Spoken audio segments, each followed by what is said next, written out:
एक बार एक हंस और हंसिनी हरिद्वार के सुरम्य वातावरण से भटकते हुए उजड़े वीरान रेगिस्तान के इलाके में आ गए। हंसिनी ने हंस को कहा कि ये किस उजड़े इलाके में आ गए।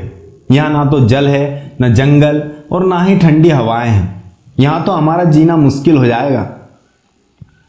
भटकते भटकते शाम हो गई तो हंस ने हंसिनी से कहा कि किसी तरह आज की रात बिता लो, सुबह हम लोग हरिद्वार लौट चलेंगे। रात हुई तो जिस पेड़ के नीचे हंस और हंसिनी रुके थे उस पर एक उल्लू बैठा था। वह जोर से चिल्लाने लगा। हंसिनी ने हंस से कहा, अरे यहाँ तो रात में सो भी नहीं सकते, ये उल्लू चिल्ला रहा है। हंस ने फिर हंसिनी को समझाया कि किसी तरह रात काट लो। मुझे अब समझ में आ गया कि ये इलाका वीरान क्यों है। ऐसे उल्लू जिस इलाके में रहेंगे वो तो वीरान और उजड़ा रहेगा ही। पेड़ पर बैठा उल्लू दोनों की बातें सुन रहा था। सुबह हुई, उल्लू नीचे आया और उसने कहा कि हंस भाई, मेरी वजह से आपको रात में तकलीफ हुई, मुझे माफ़ कर दो। हंस ने कहा, कोई बात नहीं भैया, आपका धन्यवाद। यह कहकर जैसे ही हंस अपनी हंसनी को लेकर आगे बढ़ा, पीछे से उल्लू चिल्लाया, अरे हंस, मेरी पत्नी को लेकर कहाँ जा रहे हो? हंस चौंका।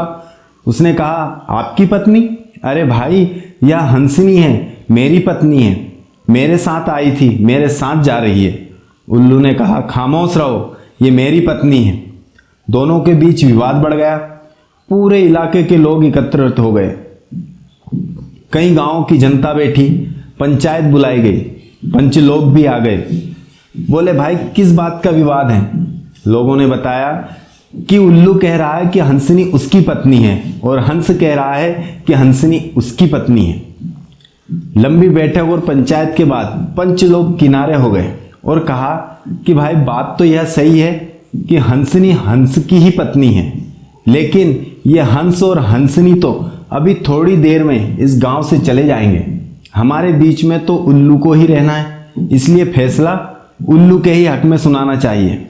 फिर पंचों ने अपना फैसला सुनाया और कहा कि सारे तथ्यों और सबूतों की जांच करने के बाद यह पंचायत इस नतीजे पर पहुंची है कि हंसनी उल्लू की ही पत्नी है और हंस को तत्काल गांव छोड़ने का हुक्म दिया गया।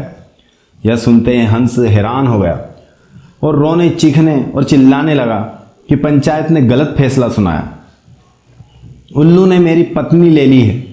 रोते चीखते जब वह आगे बढ़ने लगा तो उल्लू ने आवाज़ लगाई, ऐ मित्र हंस, रुको।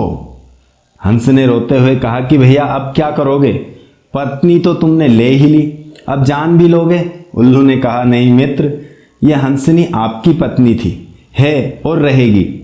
लेकिन कल रात जब मैं चिल्ला रहा था तो आपने अपनी पत्नी से कहा था कि यह इलाका उजड़ा और वीरान इसलिए है क्योंकि यहाँ उल्लू रहता है। मित्र, यह इलाका उजड़ा और वीरान इसलिए नहीं है कि यहाँ उल्लू रहता है। यह इलाका उजड़ा और वीरान इसलिए है क्योंकि यहाँ पर ऐसे पंच रहते हैं जो उल्लुओं के हक में फैसला सुनाते हैं। शायद इतने साल की आज़ादी के बाद भी हमारे देश की दुर्दशा का मूल कारण यही है। योग्यता ना देखते हुए हमेशा ये हमारी जाति का है, ये हमारी पार्टी का है के आधार पर अपना फैसला उल्लुओं के ही पक्ष में सुनाया है। देश की बदहाली और दुर्दशा के लिए कहीं ना कहीं हम भी जिम्मेदार हैं। धन्यवाद।